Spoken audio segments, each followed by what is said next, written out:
बिस्मिल्लाहिर्रहमानिर्रहीम। अस्सलाम वालेकुम। मैं हूँ आयशा और वेलकम करती हूँ आपको आयशा के किचन में। आज मैं बनाने जा रही हूँ बच्चों और बड़ों सबकी फेवरेट क्रीमी फ्रूट चाट की रेसिपी, जो हम मार्केट से इतनी महंगी फ्रूट चाट लेकर आते हैं।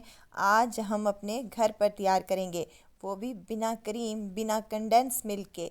क्रीम भी हम खुद ही घर पर तैयार करेंगे। लो बजट में ये रेसिपी है जो कि बाज़ार से बहुत ही महंगी मिलती है। रेसिपी बहुत ही मज़ेदार और आसान सी है, तो रेसिपी को तो आपने एंड तक ज़रूर देखना है। अच्छी लगे तो लाइक कर दें और आयशा की किचन को सब्सक्राइब भी कर दें। तो चलते हैं रेसिपी की तरफ और रेसिपी को बनाना स्टार्ट कर लेते हैं। तो सबसे पहले क्रीमी फ्रूट चाट बनाने के लिए हम क्रीम तैयार करेंगे घर पर ही। एक पैन ले लिया है मैंने और उसमें 1 कप के करीब दूध शामिल कर रही हूँ। ये रेगुलर दूध है, आप डब्बे वाला दूध भी यूज़ कर सकते हैं। 2 चम्मच भर कर इसमें मैंने कॉर्नफ्लोर के शामिल किए हैं। हर घर में ही मौजूद होता है कॉर्नफ्लोर। इसको अच्छे से मिक्स कर लें ताकि कोई भी गुठली वगैरह बाकी ना रहे। फ्लेम को अभी मैंने ऑन नहीं किया। अभी जब मिक्स कर लेंगे तो इसकी फ्लेम को हम ऑन कर लेंगे। लो फ्लेम पर हमने इसको पकाना है और साथ के साथ इसमें मैंने 2 चम्मच चीनी के भी साथ में शामिल कर दिए हैं।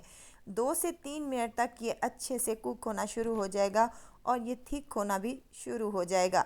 ये देखें, माशाल्लाह से बेहतरीन सा हमारा ये कुक हो चुकी है क्रीम। अब इसको हम एक बाउल में कन्वर्ट कर लेंगे और इसको चिल ठंडा कर लेंगे। मैंने आधे घंटे के लिए इसको फ्रीज़र में रख दिया था। अब यहाँ पर मेरे पास हाफ़ कप मलाई है, जो कि घर के दूध से ही मैंने निकाली है। ये इसमें शामिल कर दें और साथ ही इसमें शामिल करने लगी हूँ 2 चम्मच के करीब मेयोनीज़ और साथ ही मैं इसके 2 चम्मच चीनी के भी शामिल करूँगी। 2 चम्मच हमने उस वक्त चीनी के शामिल किए थे जब हम इस क्रीम को बना रहे थे। 2 चम्मच चीनी के मैंने इस वक्त शामिल किए हैं। आप चीनी अपने टेस्ट के मुताबिक कम या ज़्यादा कर सकते हैं। चलें जी, इस तमाम मिक्सचर को हमने अच्छे से मिक्स कर लेना है। इतना मिक्स करना है कि ये क्रीम की शेप में आ जाए, बिल्कुल कोई भी गुठली वगैरह बाकी ना रहे। देखिए कितना स्मूथ सा और टेस्टी सी हमारी क्रीम बनकर रेडी हो चुकी है। मार्केट स्टाइल में बिल्कुल मार्केट वाला टेस्ट आएगा इंशाल्लाह ताला।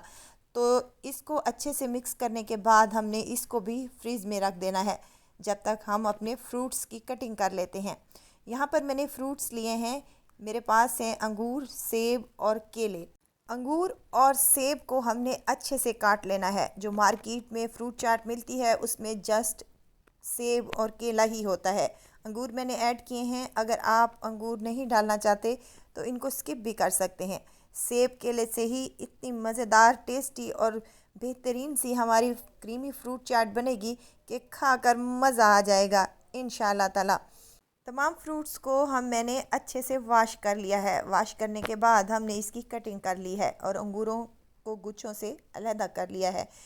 अच्छा, एक बात और मैं बताती चलूँ आपको, जब भी आप फ्रूट चाट बनाएं, क्रीमी हो या दूसरी हो, तो आप फ्रूट उसी टाइम में काटें जब आप इनको बना रहे हो या आपने इनको सर्व करना हो। एक बाउल ले लिया है मैंने और उसमें शामिल करने लगी हूँ तमाम मैं अपने फ्रूट्स। तमाम फ्रूट्स एक बाउल में डालने के बाद मैंने यहाँ पर ठंडी और मीठी क्रीम जो हमने यहाँ पर बना कर रखी थी वो इसमें शामिल कर लेंगे। जितनी आपको रिक्वायरमेंट हो आप उस हिसाब से कम या ज़्यादा कर सकते हैं। ये मेरी फ्रूट चाट तकरीबन 2 किलो के बराबर में बनी थी, जो कि बाज़ार से लेने जाएं तो बहुत ही महंगी मिलती है। क्यों ना हम अपने घर पर हाइजीनिक तरीके से फ्रूट चाट बनाएं और अपने बच्चों को इंजॉय करवाएं।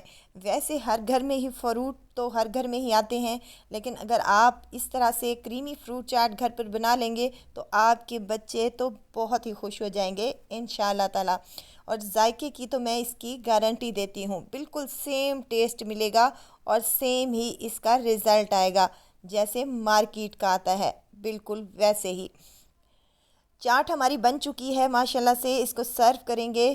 ठंडा होने के बाद इसको सर्व करना है। ऊपर से मैं यहाँ पर किशमिश डाल रही हूँ। आप चाहें तो कोई भी ड्राई फ्रूट इसमें शामिल कर सकते हैं। मैं यहाँ पर किशमिश का यूज़ किया है और बादाम बारीक कटे हुए इस्तेमाल कर रही हूँ। ऊपर से कुछ खजूरों के पीस मैंने कट करके शामिल किए हैं। तो जनाब, हमारी क्रीमी फ्रूट चाट मार्केट स्टाइल वाली बनकर तैयार हो चुकी है। ज़रूर ट्राई कीजिएगा। उम्मीद करती हूँ कि मेरी आज की ये रेसिपी आप लोगों को ज़रूर पसंद आई होगी। रेसिपी पसंद आए तो लाइक कर दीजिए और आयशा की किचन को सब्सक्राइब भी कर दें। आप लोगों का बेहद शुक्रिया। एक दफ़ा मेरे कहने पर ये क्रीमी फ्रूट चाट अपने घर पर ज़रूर ट्राई कीजिएगा और दुआओं में मुझे ज़रूर याद रखिएगा। खुश रहें, खुशियाँ बांटें। इजाज़त चाहती हूँ, फिर आऊँगी इंशाल्लाह नई और मज़ेदार सी चटपटी रेसिपी के साथ। आयशा को दीजिए इजाज़त। अपना बहुत सारा ख्याल रखिएगा, दुआओं में मुझे याद रखिएगा। अल्लाह हाफिज़।